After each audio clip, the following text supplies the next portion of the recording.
নমস্কার। আপনারা হয়তো শুনেছেন পশ্চিমবঙ্গ জুড়ে একটা বড় কাজ চলছে, ভোটার ভেরিফিকেশন।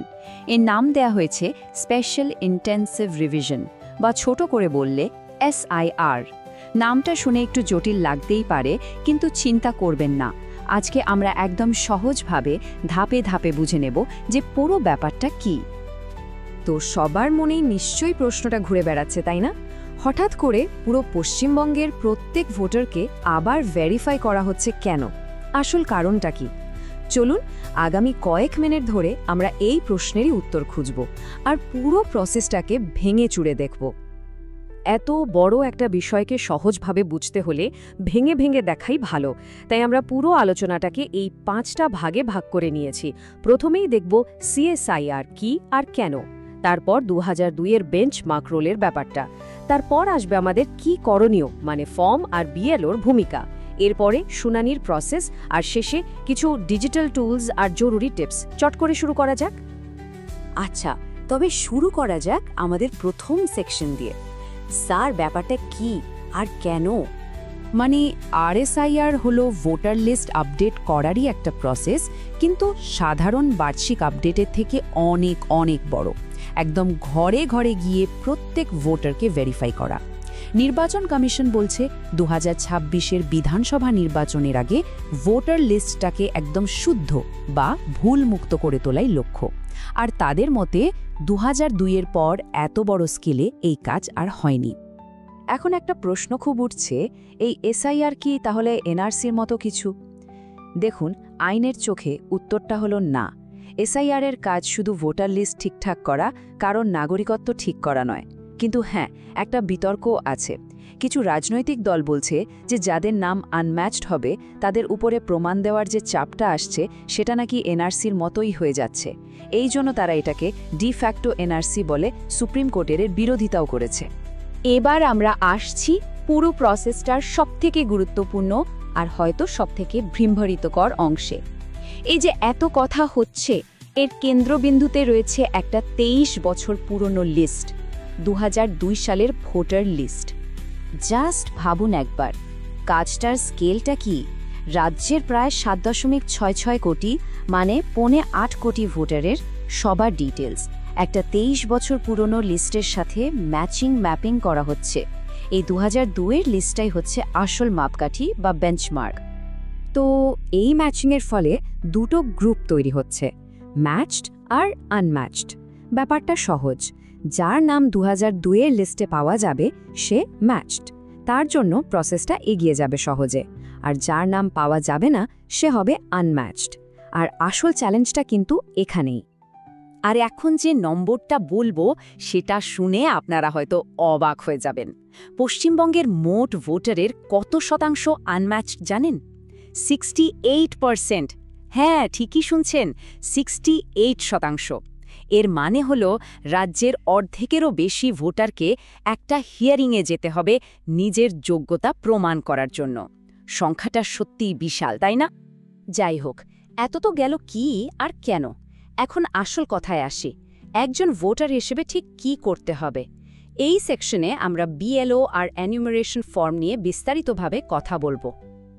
দেখুন, যখন বুথ লেভেল অফিসার বা BLO আপনার বাড়িতে আসবেন, এই 4টে স্টেপ মাথায় রাখবেন। 1, ওনার আইডেন্টিটি কার্ডটা দেখে নেবেন। 2, ওনার কাছে থাকা আগে থেকে ভর্তি করা ফর্মে আপনার নাম, ঠিকানা সব ঠিক আছে কিনা চেক করুন। 3, 2002 সালের কোনো ডিটেলস জানা থাকলে দেবেন, না থাকলে জায়গাটা ফাঁকা ছেড়ে দিন, জোর করার কিছু নেই। আর 4, এবং সবথেকে গুরুত্বপূর্ণ, ফর্ম জমা দেওয়ার পর একটা সই করা এবং স্ট্যাম্প দেওয়া কপি অবশ্যই নিয়ে রাখবেন। এটাই আপনার রসিদ। এখানে একটা ব্যাপার একদম পরিষ্কার করে বলা দরকার।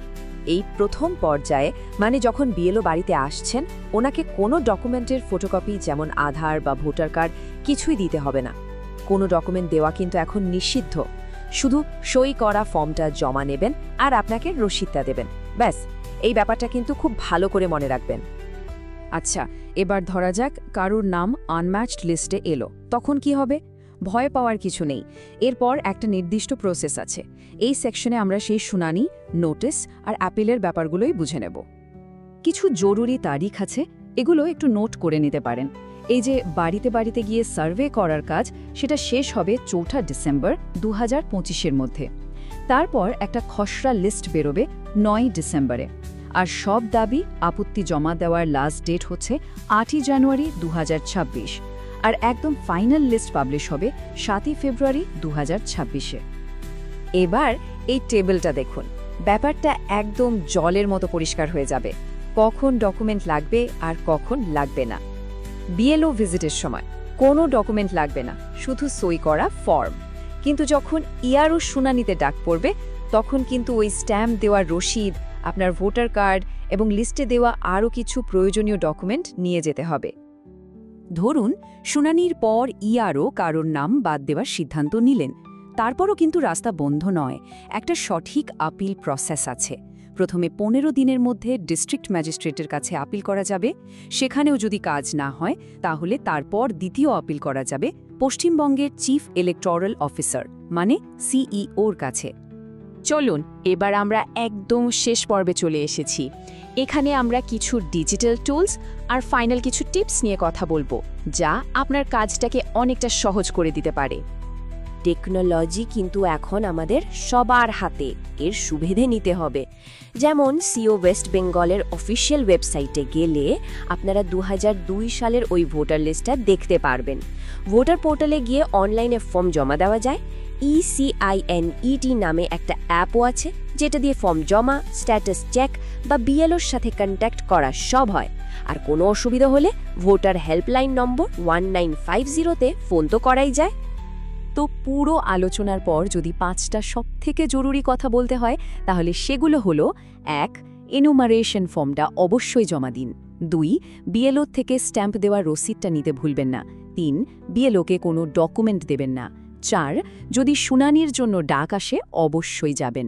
আর 5. আপিল করার প্রসেসটা জেনে রাখুন। এই 5টা জিনিস মাথায় রাখলেই আর কোনো চিন্তা নেই। আমি জানি এই পুরো ব্যাপারটা নিয়ে অনেকের মনে একটু চিন্তা আছে, উদ্বেগ আছে, কিন্তু পশ্চিমবঙ্গের চিফ ইলেকটোরাল অফিসার নিজে কথা দিয়েছেন যে কোনো বৈধ ভোটারের নাম বাদ যাবে না। তাই ভয় না পেয়ে সঠিক প্রসেসটা ফলো করাটাই সবথেকে জরুরি। সবার শেষে একটা বড় প্রশ্ন থেকেই যায়, একটা ভোটার লিস্টকে শুদ্ধ করার জন্য 23 বছর পুরনো আরেকটা লিস্টকে মাপকাঠি ধরাটা কতটা ঠিক? এটা কি আসলেই একটা নির্ভুল তালিকা তৈরি করবে, নাকি লাখ লাখ সাধারণ মানুষের জন্য একটা বড় পদ্ধতিগত বাধা তৈরি করবে? এই প্রশ্নের উত্তর হয়তো সময় দেবে।